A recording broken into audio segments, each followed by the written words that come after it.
SNN Street News Now. And welcome to the show. This is Lee Michaels. Welcome to Thursday Night Live. At least that's what we're calling it right now, because we don't officially have a name to what we're going to call it. So we're going to kick off this week and talk about some names that we've been kind of tossing around and see what you guys think. In the meantime, what we're going to talk about tonight is the Congress the House has passed well, it's not an amendment. What do you call it? They've passed, and they're waiting for the Senate to vote on it in terms of legalizing the weed that so many people are using it around the country. The weed around the country. I mean, listen, my position on that is let's just go ahead and do it. Mm-hmm. After this pandemic that we're dealing with right now, that's where we can make some money to pay for these drugs and take the tax burden off of people and get the economy rolling again. So that's just me, though. How do I know? I'm a former weed smoker, but I don't think it's anything wrong with it. I think that they should go ahead and do it. But we'll talk about more of that here in just a few minutes. We're also going to talk about a young man that was down in Texas that got pissed off and tackled the referee at a football game. And now he's got to deal with the little consequences of what's going down. So that's a shame. And we'll dig into the story. I haven't read the whole thing yet, but Chris is going to dig into that one, and we'll talk about that in a little bit. Again, welcome to the show. It's Thursday Night Live, 12/10/2020. And I can't wait for this year to be over, because it's been hell on wheels. Welcome, guys. Dr. Reggie, Reverend DJ Miles, how you doing today? Man, I'm wonderful. Make sure I got my mic. I'm wonderful. I'm glad to be here. Glad to share with the horsemen tonight. Looking forward to participating, in a great show. Well, it's going to be a great show. Always is and will be. Chris Bass, how you doing? Hearty boom, shakalaka to everybody out there, to the fellow horsemen.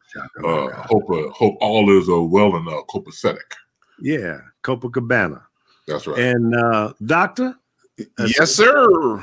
You got something on blue, but that's not your doctor outfit. So no. I'm trying to get him to wear that, but no. You don't want to. See, that's in solidarity to all of the healthcare workers. It's nighttime. It's nighttime now. Right. I'm in solidarity to the four horsemen on this time of night. Okay. All right. That's good. So let's kick off the show with the weed topic. That's your thing, Dr. Ron? Yes, sir. It sure is. I was doing some research, as I often do, and I noticed that on this week, on December the 4th, they reported that the House of Representatives votes to end federal marijuana prohibition. And of course, now that it's cleared the House, it's going to go over to all of our favorite person, Mitch McConnell, for the Senate to present it as an opportunity to vote on it. And everybody seems to believe that he is not going to call it to a vote. I think it's a golden opportunity to take it off of the rolls of a criminal act. Along the lines of what they did back in the Roaring '20s when they made alcohol legal. There are many things that are on the federal rolls as illegal. There's some stuff the federal government shouldn't have nothing to do with. And, there's many medicinal, I know there's a lot of educated people here. I might be saying that wrong. There's a lot of medical advantages, and they should allow those medical advantages to come to the forefront, because I'm telling you, man, it's a lot of good stuff that you can, CBD, all the different strands, you know. And we were talking right before the show started, back in the 60s and 70s when marijuana was a very good thing. We had lots of that, and, you know, lots of, good sex. That was a good thing back in there in that time. Okay. Wait a minute, what's that got to do with smoking weed? And the marijuana made the sex good. Oh. I can't remember. I didn't say that, baby. That was Dr. Ron who said that. I didn't say that. I didn't say that, Felicia. I don't remember. I must have been too high. It was a very good time. That's all I can say. You know, and you know, you think about it. You know, we laughing, but you think about it. Mm-hmm. You got people like Willie Nelson and Cheech and Chong that have been, you know, involved with marijuana, all of their acting or entertainment careers, you know, have been, involved. And Snoop Dogg, you know, ever since he was old enough to get a hold of some, you know, he been messing around with it too, and they ain't lost their mind yet, you know. So I think there's a lot of people that would campaign to allow the public to have their way. Here in Illinois, you know, they have legalized marijuana back in January of this year. How's that going? Man, it has been a gold mine for them. They have taken in millions of dollars in tax revenue, and the year ain't even over yet. Okay. They ran out at the beginning of the year because it was so much, you know, people were standing in line for weeks at a time trying to get some marijuana. Go ahead, Professor. Go ahead. I see your hand. How many brothers got these dispensaries or whatever they called? How do you know the percentage? Do you know what the percentage is of in the African American community, or did it cost too much for us to get into it? Well, to be perfectly honest with you, yes, we were blocked out again. You know, and they are protesting and campaigning now to try and rectify that in the state of Illinois. So you know, it's one of those things that the Illinois Assembly put in place, that the fees just for the application stop many people from being able to get involved with getting a dispensary. And they started out in Illinois as a medical dispensary. Okay. So all of the people that were involved with dispensing medical marijuana were already first in line to be able to get recreational marijuana. Now, many people have tried to partner up with them so they can have a minority as part of their organization, and they're trying to establish clear pathways to be able to allow people to be able to get it, people of color to be able to get it, but it hasn't happened on a large scale yet, you know. So to answer your question, it ain't happened for us yet because we ain't got the kind of money to get involved.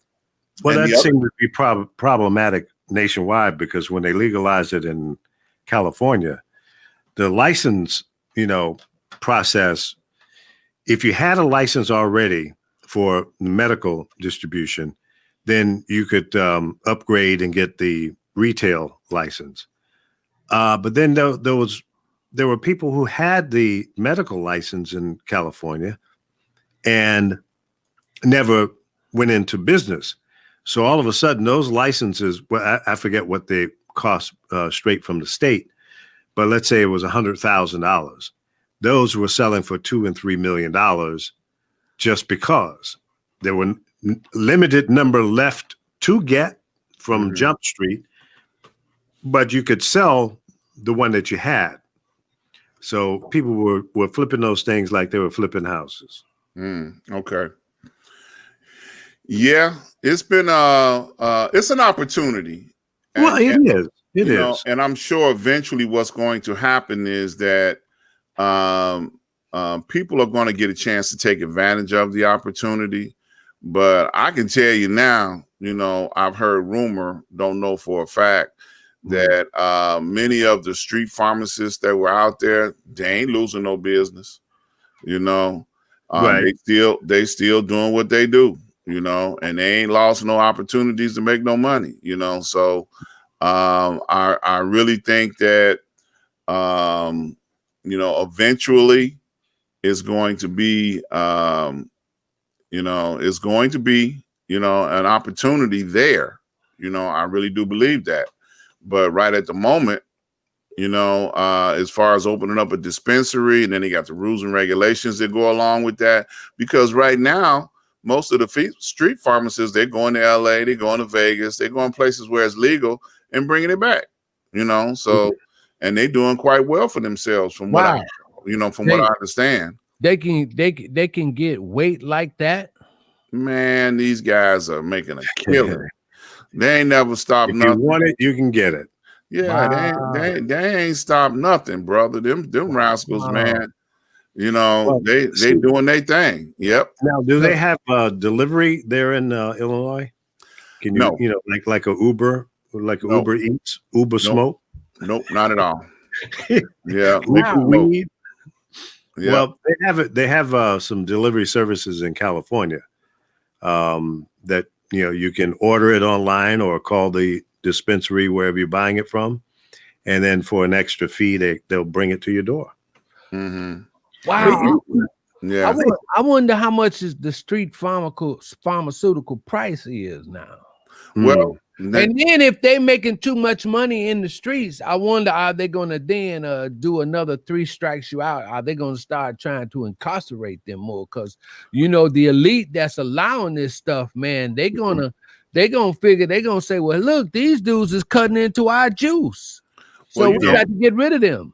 The legal gangsters. What's really going on in that area is that once it became legal in the state of Illinois, they put in all of the protections and all of the pardons and everything that go along with people that were dealing it. So they give them legal clearance.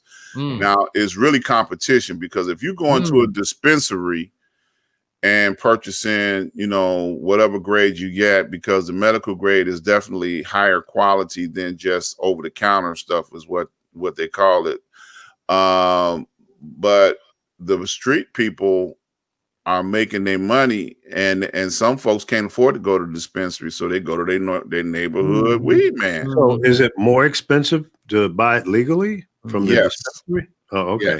Yes, without a doubt. Yes. So, from a street standpoint, if you're 10 or 15% less than, the retail price, then you're probably going to stay in business if you can, afford to buy it and sell it for less than the retail pricing.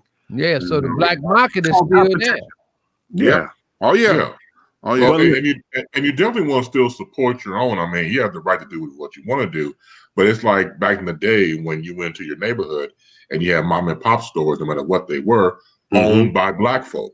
So now it's changed. We talk about the weed perspective is concerned. So just be pro your own. So let Juju, Junior, Ray and Pookie and the rest of them, get their dollars, because they need their dollars and cents. Now you want to go to a dispensary, that's fine. But I still say at this moment in time where we are right now, especially after everything happened in 2020, once again I reiterate, we need to support our own. So if you can support the local weed person, or maybe African American owned by a person of color that owns a dispensary, make sure the money gets into their pocket. Yeah. I would, I would love to see the Senate decriminalize it, and let's go on and make it a taxable entity like they do with alcohol. They should. I think for the feds. Yeah, so I'm gonna say, everybody out there, spread the word. Let's get it done. Let's get it done. I think the federal government has been waiting for enough states to ratify or to put it in the legal mode so that they don't have to force it from a federal standpoint. Because look, if 35, 40 states make it legal on a state level, do you think the federal government is not going to say, okay, guys, we got to get in the game or we'll forever be out? And look at the tax dollars. If you put $1 on every ounce, okay, right, $1 tax on every ounce, and they're selling 3 zillion ounces a year, then look at the money. Come on. It's just simple math. You can have an IQ 2 points below plant life, weed life, and understand. Weed life. There you go. Right. And understand that that's big money. Yeah, so my vote is Joe Biden, make it happen. There you go. I like go that. Down in history. There you go. I mean, now listen, if a state, in Waterloo, Iowa, if you guys don't want to do it, okay, fine. But make it legal nationwide for those states that want to do it. And then the dollars from a banking industry. Because right now, if you own one of these dispensaries, you cannot deposit your money into the bank legally because it's not federally protected. That's correct. So there are some systems that are out there, like credit unions, I understand, that some of these dispensaries have been able to funnel their money into. But as soon as that opens up, I want to open up one called weedbanking.com. And let me tell you something, you'll get filthy rich off of that because the cash flow is enormous. Now, so my vote is make it legal, put a soft tax on it, and then everybody's happy, especially right now with the devastation from the pandemic. We need every source of income possible to get us back on to a normal or even kill. Now, for the guy out in the streets that cannot sell it legally, but you're making money, what you need to do is go partner with the guy that's in business legally and finance him. There you go. Aha. Aha. No, I mean, really, it's common sense. But, there you go. But Dr. Lee, there are like 4 things that's not going to happen in our community. Uh-oh, here we go. All right, conspiracy, and here it goes. Here I come with some stuff, right? Number 1, we're not reading. Number 2, well, except for this time, but most of the time we not voting. We not writing nobody, and here's the kicker. If it looks and seems too much like right, we damn sure ain't gonna do that. Aha. Now, if it looks and seems too much like right, we'll even tell you, man, I can't do that shit. That's too much like right. Yeah. We'll even tell you that. Well, change that mindset right now. I hope so. To the younger generation. Here you go. It's in your hands, guys. Look, there you go. I've done almost everything I can possibly do to lay the trail down for you guys. So there you go. To my I like that. My sons and daughters, your sons and daughters, and your grandchildren, it's on y'all now. Yes, sir. What do you want? Right. What kind of life do you want to have? Everything in your life has politics in it. Understand that. Everything has some type of politics attached to it. If you're a junkyard owner, you're the garbage collector, you're the dog catcher, you work at a pharmacy, you work at a school, you don't have a job, you drive an Uber or Lyft or limousine. Any job that you have has some type of politics attached to it.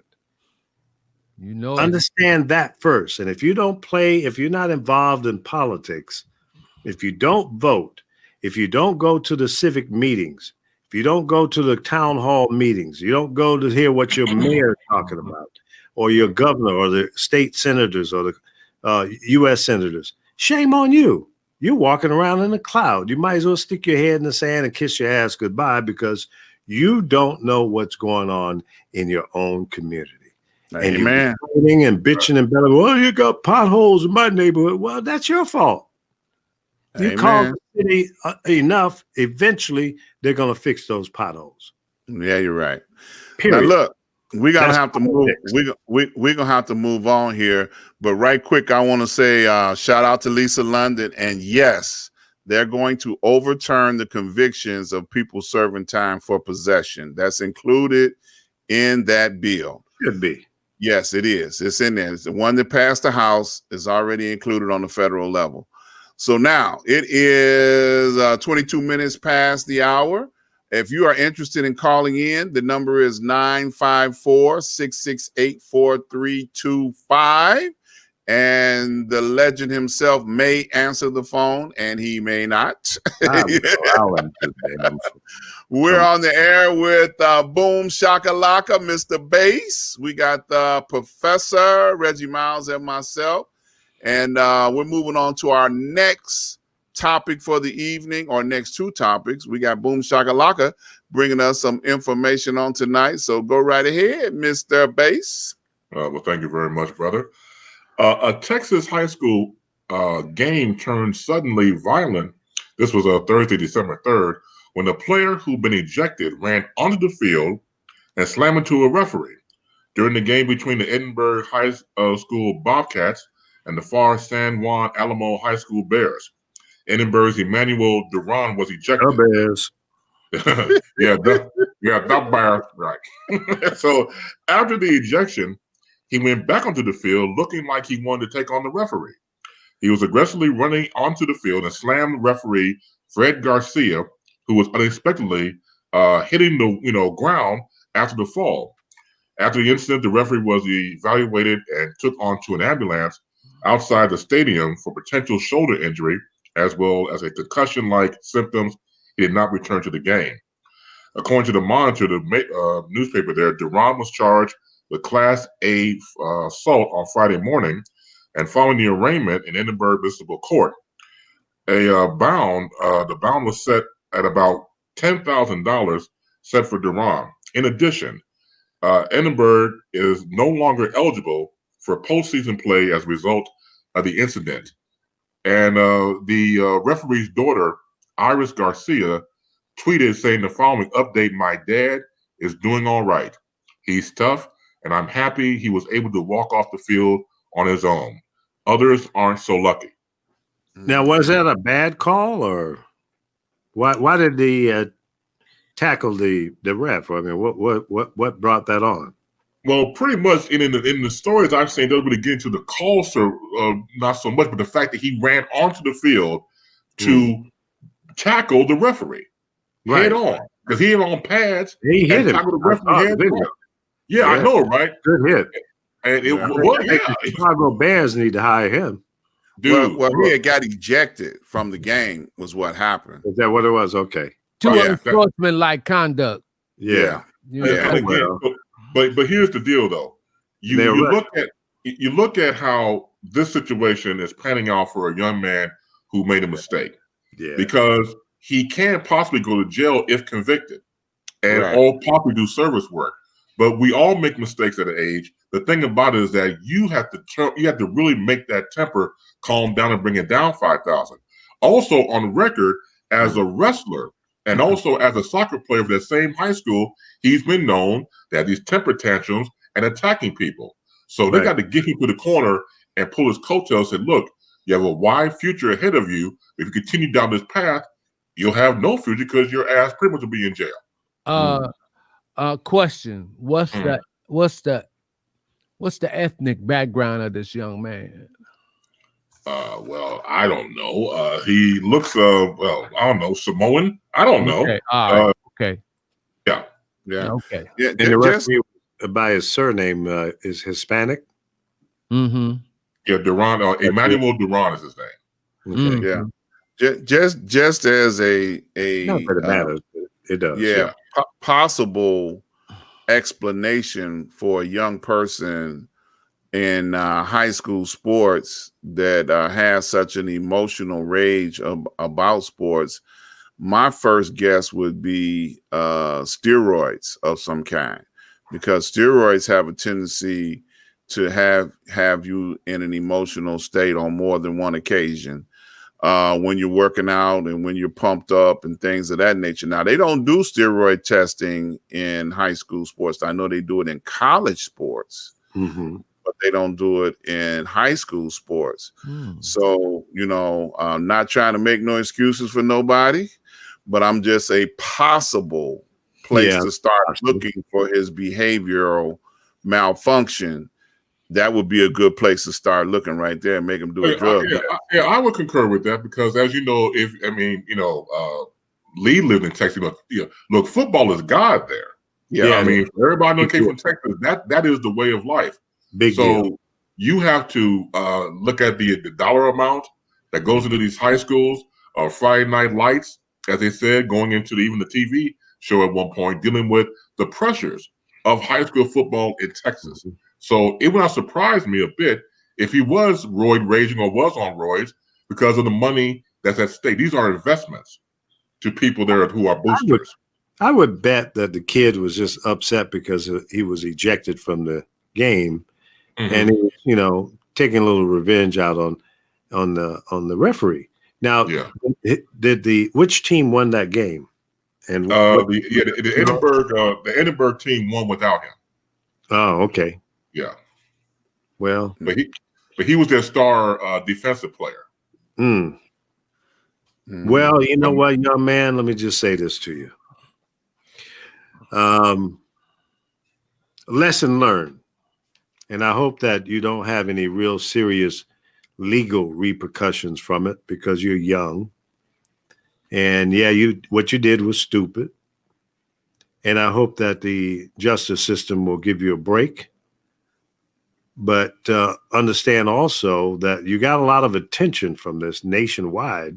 And I hope you can turn a negative into a positive and show the world that you're growing up, or you have grown up from this mistake. It was bad judgment. And I think we all made bad decisions when we were young and dumb. Yeah, absolutely. So I have a little sympathy for him. And if he was 25, 30, 40 years old, and come on, man. You still stupid? Yeah.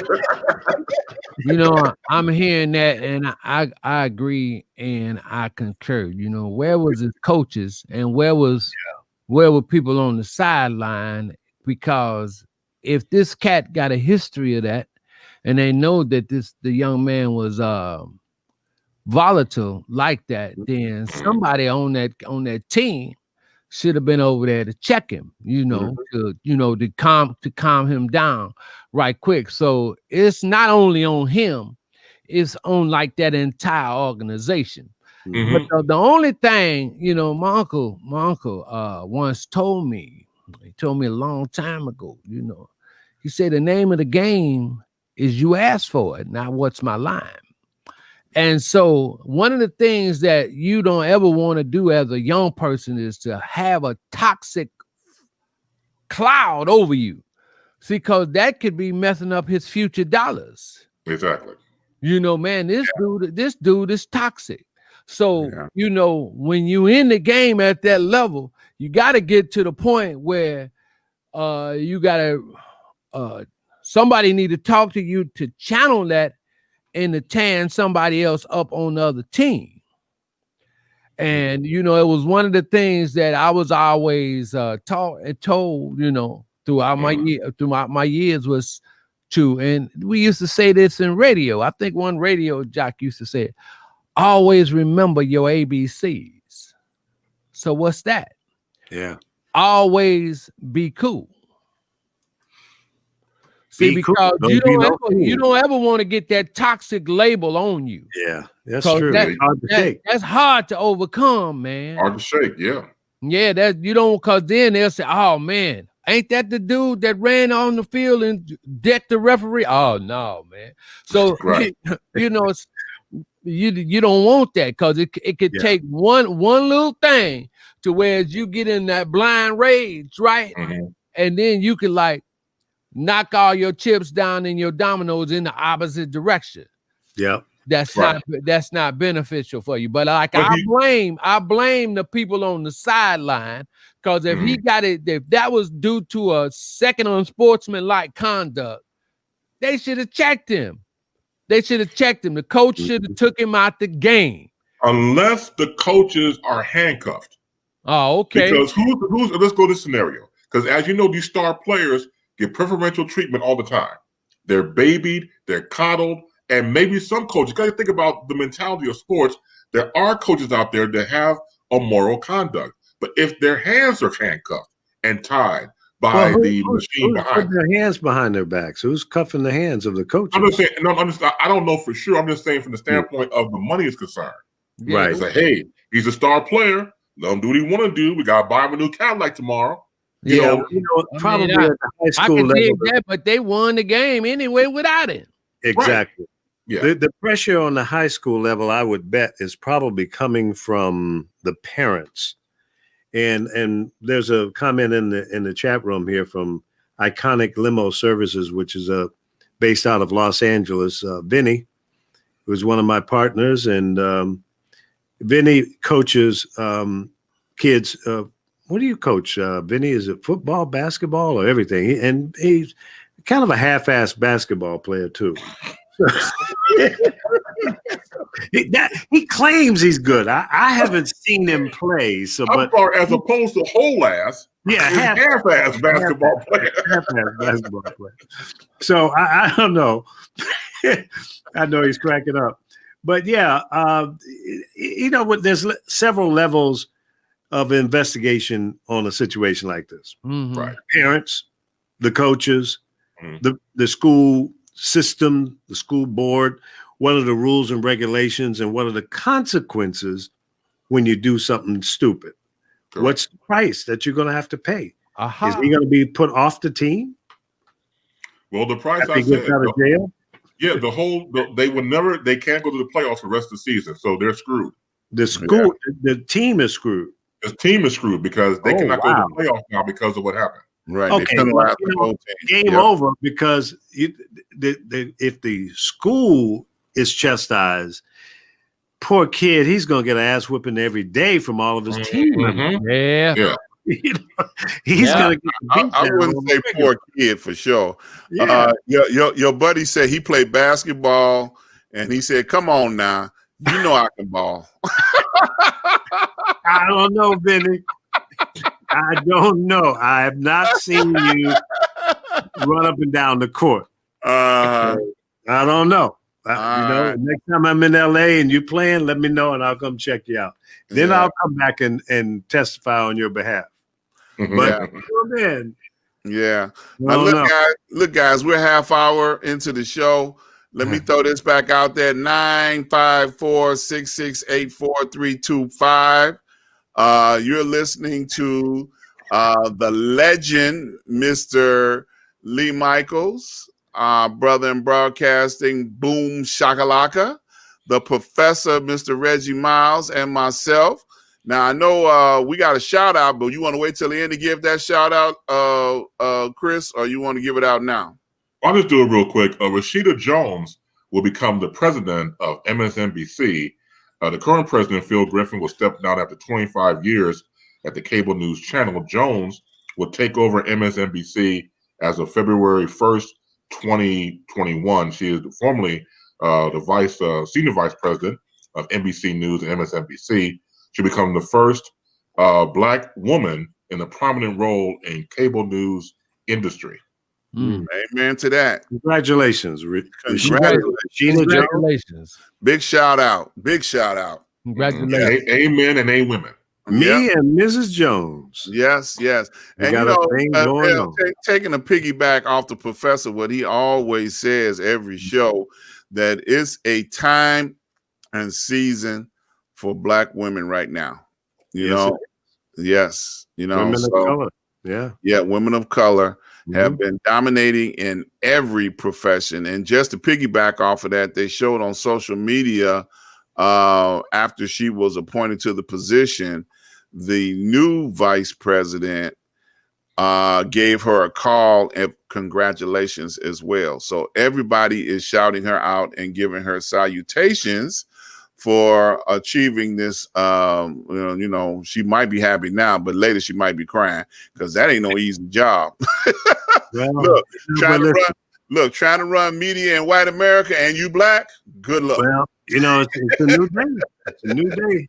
It's a new day. I remember a time when I would have debated whether or not we'd have ever had a person of color in the White House, and that happened in my lifetime. Yes. Now we've got a female vice president, happened to be a mixed background, and I'm happy and pleased because it's time for our government and our representation reflects America. Amen. Asians, Hispanics, blacks, everybody. We need to be represented. And now what is it? The Secretary of Interior is a American Indian. Yes. Why not? Why not? It's their land. They should be in charge of the interior. Look. Yeah, they were here first. That's right. Yeah. That's right. The Beatles made a song in 1968 called "Come Together." Yes, indeed. Mm-hmm. Big song. And I love that song to this day, and I will play it. When I'm doing R&B, I will definitely play that song because that's what time it is. Thinking of Chicago, does anybody really know what time it is? Chicago. Yeah. And I'm the CTA before they were called Chicago. The move is about having more balance because the time of just having what do they call it, Republican or the old Reaganism or whatever that stuff, it's time to move on. And nothing is going to stay the same for a long time. It's George Benson, somebody made the song "Everything Must Change." Yeah, that was George. And the change has to occur. It has to occur now, because if we leave it up to the powers that are currently in power now, they're gonna keep us down for the longest, so they can keep putting the money in their pockets and not having nobody else get anything else. The middle class is gone. Yeah. Yep. And that being said, that's a perfect segue for us to go to Professor Reggie Miles and his segment for this week. Go right ahead, Professor. I got a segment. Listen, well, I looked at I got a couple of things that I saw today from John McCain's former campaign or political strategist, Steve Schmidt. And he said, Trumpism, okay, I'm paraphrasing now. He said, Trumpism is an organized conspiracy to maintain power for political self-interest. Of course, absolutely. And I'm like, well stated. If you trying to even think about having if you believe you having any type of future with this dude, then you're going to actually be voting against your own self-interest. Because them people are not thinking about you at all. Well, how can you say that, Reggie? Nearly 300,000 people have died from this coronavirus. They're arguing about whether or not they want to give us $1,200. They're arguing about that. And it's your fault, Reggie. Huh? It's your fault. Huh? I've been screaming that from Jump Street. It's your fault that we're all suffering from coronavirus syndrome. Amen. Whether you've had it or not, it's your fault. You started this shit, okay? Man, and I'm holding you responsible for it. Yeah, I'm gonna deal with that, man. I'll take that. But we gotta, y'all gotta go past me, and y'all got to stop these folk. Of course, I'm being sarcastic and wacky. I'm not smoking weed, but maybe I should. But see, here's the thing, Reggie. and I'm glad you brought that point up. Nobody in America brought the coronavirus here knowingly. Maybe you went to China on vacation and brought that shit back here, but you didn't know. You didn't do that intentionally. Right. But it is our government's responsibility, job to protect us. So whether you shut the country down or whatever the consequences are, there's still millions of people out of work. And it's it's going to get worse before it gets better. I don't care if they start sending out 300 million doses tomorrow. It takes 3 doses. So that's going to take time. If everybody in America, 330 plus million, whatever the number is, and we'll never know because most people don't participate in the census, but that's another topic. But whatever number we have, everybody's not going to take it, number one. Number two, they're not going to manufacture it fast enough to get it done quickly. They're still talking about months down the road before 80% of the people get inoculated. So that in itself is a problem. But we're not responsible for this. And we look to our leadership, the people that we vote for, the senators and the commander in chief, Mr. President Trump. It's your, almost start swearing again. It's your. But Lee, it's your fault. Uh-huh. You are responsible. It's your job to protect us. And you did a chicken shit job, half-ass job. You're almost as bad. No, you're worse than my friend Vinny, who's a half-ass basketball player. All right now. And then they calling this dude. Then they calling this dude an autocrat. I mean, this dude is getting all types of labels except for being a real president or a person that has governance on their mind. I mean, I can't figure out how a person under that, that believes in Reaganomics or believes in that Ronald Reagan gonna ever think about trying to do something for anybody that's outside of the 1%. Yeah. And that's still killing me. But the one other thing that I do want to say, talk about, and I did put it in the chat because it did come to me like 10 minutes into the show. Right. All right, here we go. and it was he's on the 10-minute delay. Yeah, and then 10 seconds. And so what's going to happen again is it's going to be more remote teaching and learning. Mm-hmm. Yeah. Schools are not going to open up. That's part of our norm now. Yeah, and I'm glad you said that, because now everybody is going to have to readjust.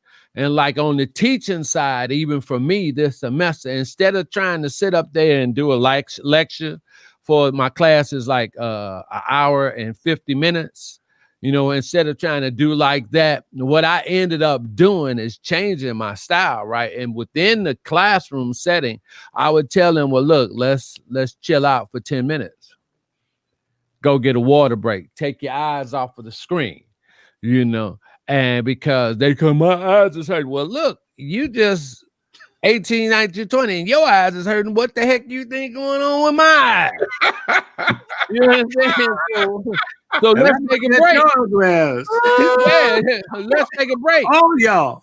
Yeah, and let's take a break. So, but then also the one thing that was really unique and worked for me this semester, I had groups 9 and 11 and stuff like that. And my classes were 3 days. So what I ended up doing was I took the classes, and on the regular hour and 50 minutes, I had breakout sessions where I talked to a limited number of students, like a group on Monday, a group on Wednesday, and a group on Friday. And that way we could get 1-to-1, because students were really, they were really missing being on the campus and all this kind of stuff. But the only thing that with the remote teaching and learning, it made you accountable. Man, you have to do your stuff. Mm-hmm. You have to do your work. And so what I committed to was to trying to be with the students as much as I can in the online environment. You know, half of the students that had the group on Monday, the rest of the class, I let them go at 11:05 or, you know, an hour into the class. You know, you all can go. And then another group had a personal time with me on Wednesday, and I had another personal time with me on Friday. And it worked out. I was able to really share my style of doing production with them much better because the technology, man, I'm sitting here and I could pull up a screen, put myself picture at the bottom, rap to them while I'm doing this work where they can actually see it. And then they can actually record it. And then they could go back over it and do it the way they want to. But then, you know, just some people had to work. This COVID thing, man, really knocked it out. It was sometimes for me in teaching, what I had to do was set up extra other times being with students and to meet them in an asynchronous manner, you know, outside of the classroom and stuff like that. So it worked. But the only requirement that I really set up, look, y'all got to do all your work. I don't want to hear nothing. Every assignment, you got to do all of them, you know. If I'm willing to show you how to do all of them, I need you to do all of them, you know. And so that's all. But in preparation for the students, like if you're going back and you're under a remote learning environment, listen, change the way you look at things and things will look differently to you. You can't go back to school. As a teacher, I don't want to come in the classroom with none of y'all. Because number one, y'all could be out there partying. That monkey could be on your back and he see me and say, oh, that's an old dude, and jump on me. I ain't going through that. Right. Well, let me ask you a question. Do you think this improvement of remote learning is a positive thing, or do you think it's going to have some drawbacks down the road? Listen, let me tell you something. You know, if we can go way back to early world, whatever. Don't you know they argued over the printing press? Because they had the oral history, right, with Socrates and them when they was talking, and as soon as they were able to print books, they argued over printing books. So we just gotta. I'm not that old, so I don't remember those things. I mean, but historically, that's documented. Historically, right. No, I got you. It's just in addition to. It's not a replacement of. That's just like we can go back to the old internet argument, right? Over terrestrial radio. It's not going to be a replacement of. It's going to be in addition to. And don't fight it. Progress. Yeah, because it's coming. We'll move on with or without you. You either get a grip on it, ride the wave, or get taken by the undercurrent. Those are the choices. Hey, as Black Sheep once said, you can get with this or you can get with that. Exactly. That is next to the store. Thank you. Right. So it's a matter of adaptation. Yeah. So once you adapt to your surroundings, and as you said before, it's going to move. That's it. Adaptation is the key. That's it. Because you cannot go to school now. You cannot. Yeah. That's just not happening. So we might as well, face that drum and go on and dance to that music. Listen, there's a whole new drummer that we're having to dance to now with the kids going to school from home, online. That's impacting on the households. The parents. Some parents have to leave their kids at home all day with no, adult supervision. That's risky. But we have to be creative and try to figure out how to make it work. This is not going to necessarily be this way forever for everybody, but in some cases it may be best for some people. The kids who are doing homeschooling anyway. So to the parents who are doing homeschooling, nothing's really changed in their lives. Yeah, that's probably a small percentage, but they have figured out a way to make that work. Whether both parents are working from home, and there are a lot of parents working from home anyway nowadays, because you can do so much from home. As long as you got a phone and the internet, you can do pretty much what you do from anywhere. Man, I mean, many times when you call in for any kind of support, customer support, tech support, whatever, a lot of those people are working from home. I called to buy some camera equipment, the camera you see me on right now from, what is it, B&H Photo? New York. Right. I called him up and I was having a conversation with the guy, and he says, well, you know, whatever the question was I had, he said, well, I would normally just run back there in the hardware, in the warehouse and take a look on the box, but I'm at home. I said, you're working from home? He goes, yeah, man, I've been working 6 months. So their entire sales force is working from home. So they got the computer, they can pull up the stock and answer your questions. A lot of them are pretty, you know, knowledgeable about cameras and what, depending on the department that you're calling in on. But I mean, I had a 45-minute conversation with this guy, and he helped me make a decision to buy this Sony camera versus a Canon or some of the others.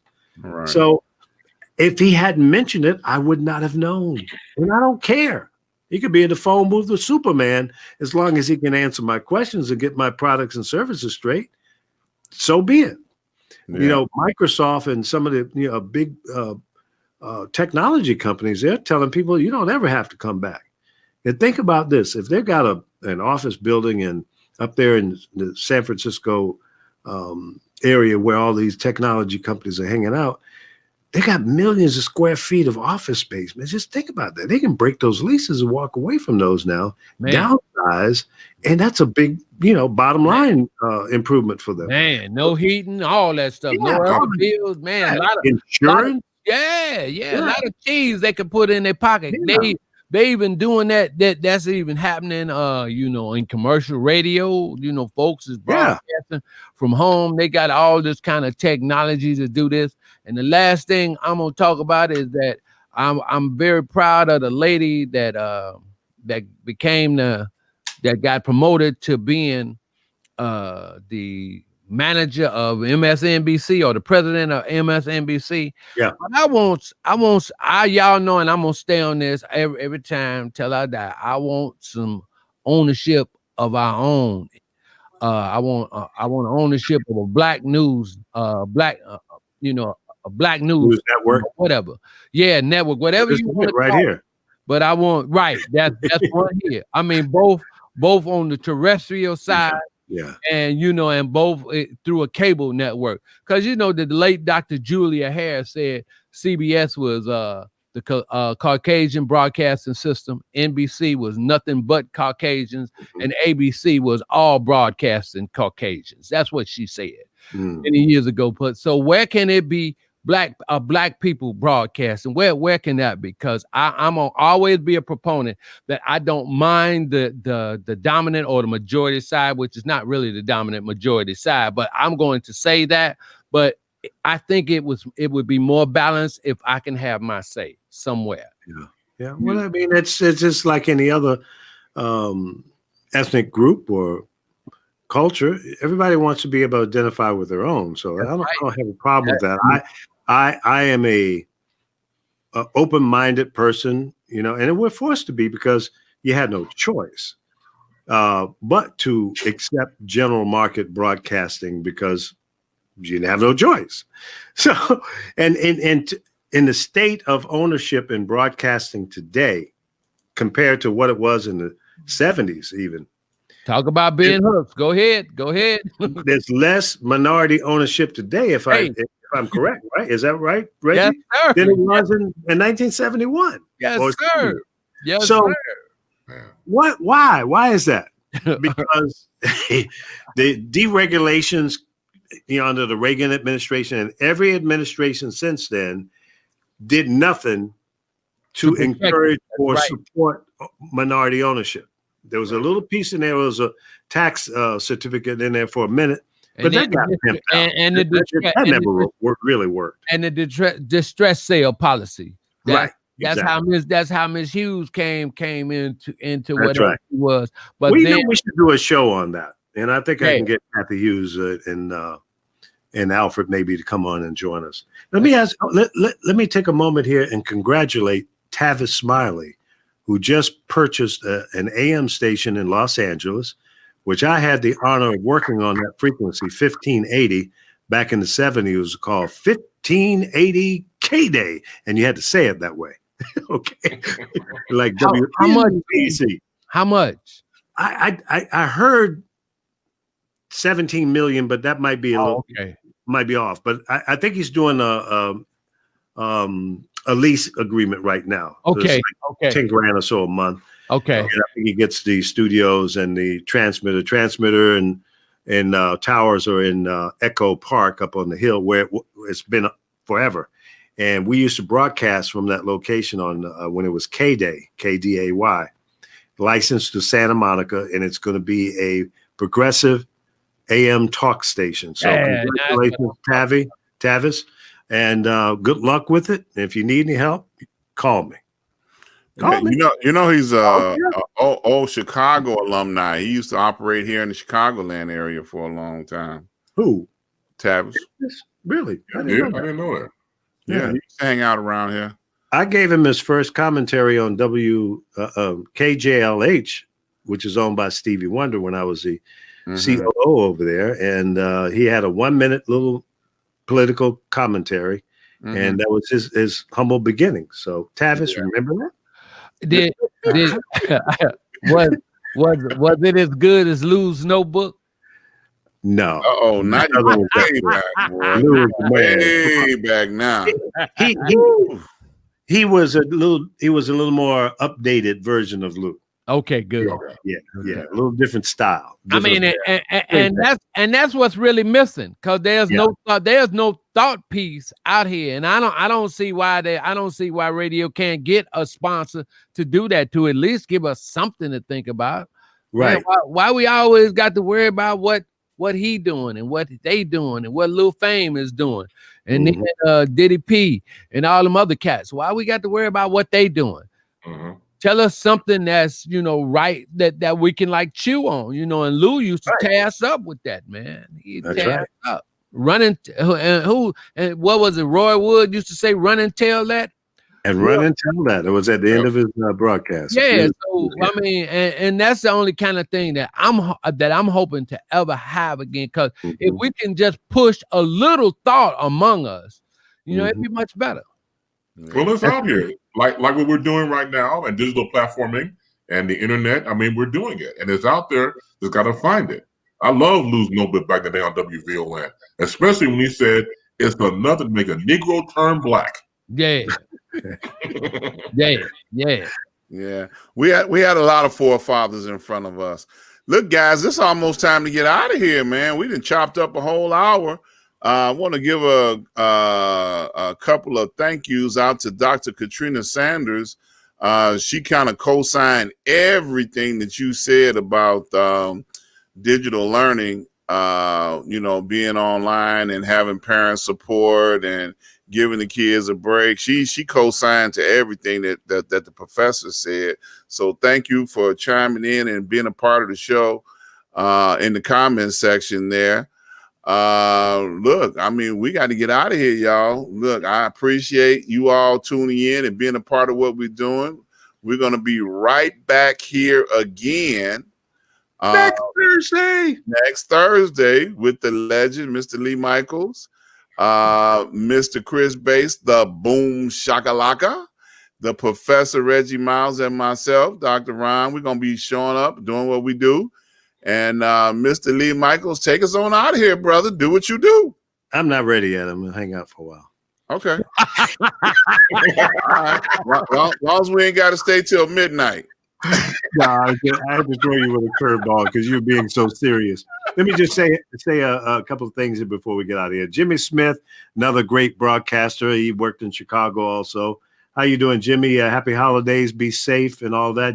Bobby Stamps, thanks for chiming in. It's always good to see your comments in there and bringing us up on the sports scores and all that. Corey, my son, your truck is ready to roll again? And he said, "Are you ready to hit the road?" And I said, "How much you paying?" He said, $200 a day. So if anybody's looking for a job and they want to go out on the road and roll with my son, Corey, y'all can have that job. I'm gonna stay home. Yes, I'm chicken. I don't want to get COVID. And I want to see my grandchildren grow up, and I want to continue to kick Trump in the ass. But thanks, everyone, for joining us tonight. We appreciate it. And listen, and I forgot to do this in the beginning, go to our Facebook page. Okay. Go to our YouTube page and like and share what we're doing. The way we're going to be able to grow this is through you. If you like what you heard tonight, and if you don't like it, share it anyway. Just do a thumbs down. I don't care. Just share it. And then subscribe to us on YouTube. We're trying to grow the YouTube channel. The whole purpose of Street News Now is to build a nationwide network of talk shows and news reporting from the streets. Real news. Not this, canned stuff, but real reporting news as it happens. Okay. Yeah, I'm old school, and I think that's the way it should be today, because the technology affords itself to do that. Okay. It's easier today than what it was when I came along in the 60s and 70s. It's a lot easier today because of technology. With your cell phone, you can report from anywhere that you got a cell phone connection. So you can become a live reporter from a news scene anywhere in the world. So with that in mind, please go to Street News Now on Facebook and YouTube and subscribe, share it, let your friends know about it. And then my last shameless beg is go to newmusicstation.com and check out my new music channel that I've just put up the last couple of days. Man, you got some different music. All new music. No oldies yet, but I got an oldie show coming up that you're gonna be yeah, Lee. It's called Great Golden Grooves, a whole oldie channel. So yeah, you're gonna have a show on that.